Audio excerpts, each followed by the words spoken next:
Que tal, rapaces? Nunca ningún de vos quixo ter unha pistola ou unha espada láser como as de Star Wars? Pero espera, antes de nada, como funciona un láser? Un láser está formado por unha cavidade que ten un gas, un sólido ou un líquido cuxos electróns van a ser estimulados. A esta suministraselle enerxía eléctrica, de maneira que os electróns comezan a excitarse e a rebotar contra os cristais da parede. Un destes cristais ten un oco por onde sairán concentrados todos os electróns.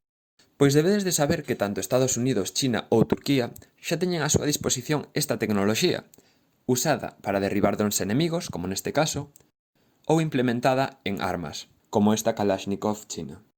O principal problema que temos é que non sabemos como esta cousa, debido ao interese militar que teñen os láseres, polo que fai que este sexa un asunto totalmente confidencial.